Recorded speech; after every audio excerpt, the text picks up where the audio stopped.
Master of Ceremony, Honorable Acting President of Trinidad and Tobago, our Honorable Prime Minister, Trinidad and Tobago, all other colleagues, friends, representative of the private sector, SG, CARICOM Secretariat, ladies and gentlemen. Good day to you all, and I'm pleased to join you at this Agri-Investment Forum and Expo 2, hosted by Trinidad and Tobago. The theme and the focus of the event are both timely and relevant. It builds on the very successful conference hosted by Guyana in May of this year.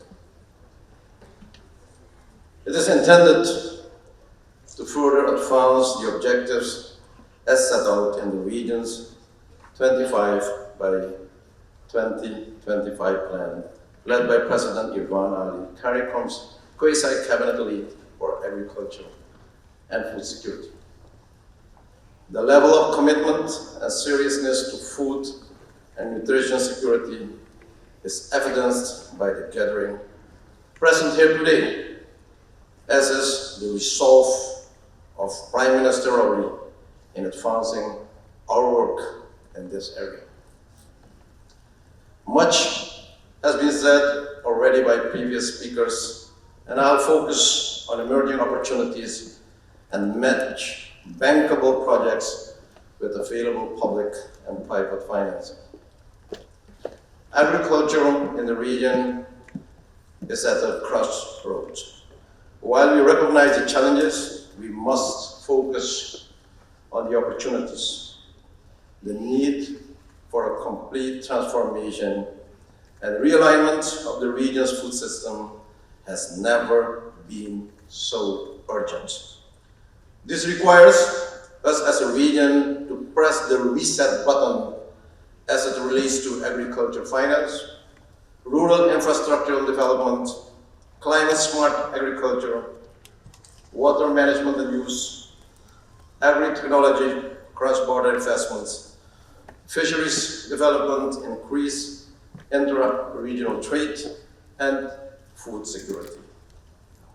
Agriculture is a major economic pillar for our economies and has the potential to build economic resilience and drive inclusive socio-economic development. The region has prioritized the modernization of its regional agriculture sector as key driver for economic growth and development.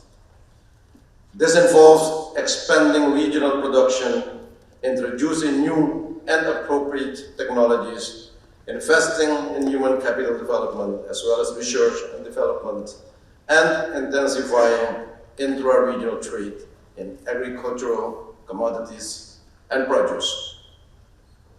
Investment and financing are vital to the transformation of regional agriculture and must be pursued with tremendous and urgent enthusiasm. We have set for ourselves some game-changing and wide-reaching targets which will contribute to the overall transformation and modernization of the region's agri-food systems. This has been embodied in the Vision 25% by 2025 Regional Food Bill Reduction Program. These targets, as set by the heads of government, cover and address several areas including primary production, import replacement, manufacturing, removal of all barriers to trade, reduction of SPS-related blockages, review and updating of the current structure of the regional CET, agro-processing, intra-regional trade, digitalization, and e-commerce. The agribusiness sector in the Caribbean has immense potential and presents opportunities and significant advantages for the expansion of the intra-regional trade, foreign exchange earning savings, public-private partnership, innovation, and technology advancement, all of which will contribute to CARICOM's agri-food competitiveness. The region's private sector has a $4 to $6 billion import bill and a business opportunity as well.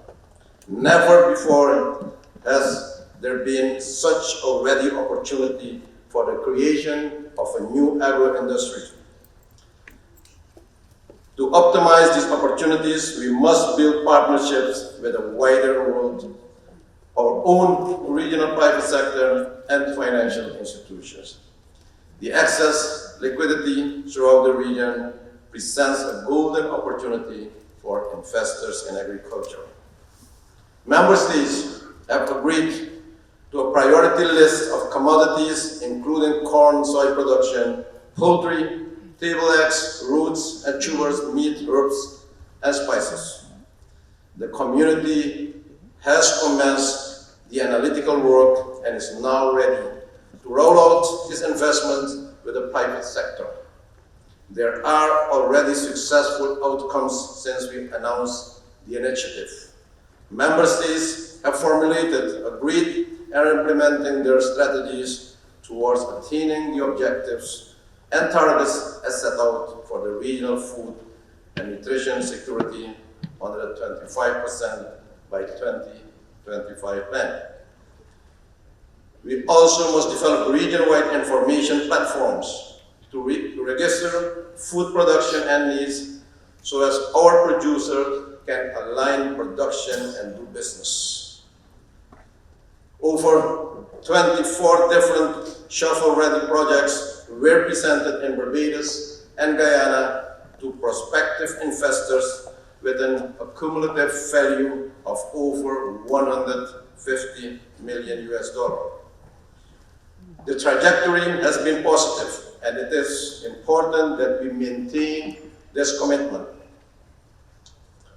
Our ever-increasing food import bill concerns over the impact of climate change on the agriculture industry and apprehension of another crisis or disaster event severely affecting our food security demands a collective response.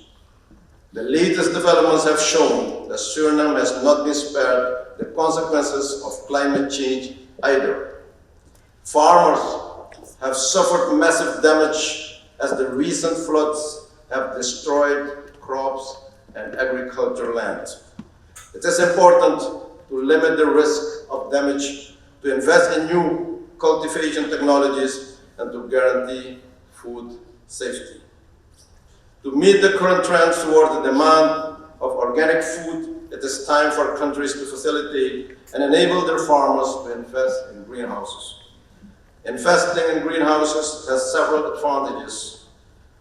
On the one hand, it protects the crops against climate influences, insect infestations, and enables farmers to deal efficiently with scarce resources.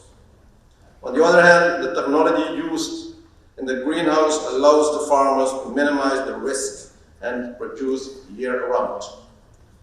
My brothers and sisters in CARICOM, I invite you to join us in this serious time in moving forward the 25 by 2025 plan.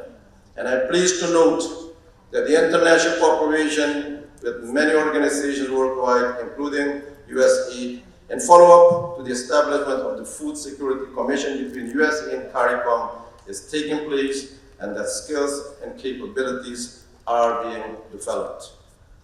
And in order to contribute and to support this, my country, Suriname, will make land available for agriculture production, fostering partnership between Surinamese and other Caribbean producers and processors. And I'm taking this opportunity to invite the private sector to make use of this opportunity. Furthermore, Suriname has committed itself to make 10 hectares of land available for setting up an innovative campus where students and startups from the region will be facilitated to conduct research and development studies, where government and the business community will invest in technological solutions that improve resource efficiency, increase resilience to climate change, unlock new ways to drive growth, realize operating efficiencies, mitigate risk. The campus should become an innovative hub for the region, where experts from the region will also be attracted for knowledge sharing.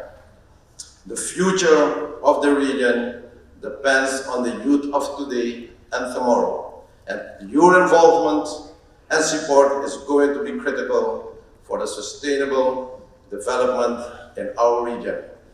And I'm inviting all of you to support the youth in the agriculture sector, and as was stated by many speakers before, that the education in the agriculture system at the primary school, starting at the primary school, is critical and very important to create a sustainable agriculture policy for our region. Thank you very much, and may God bless you all. Thank you.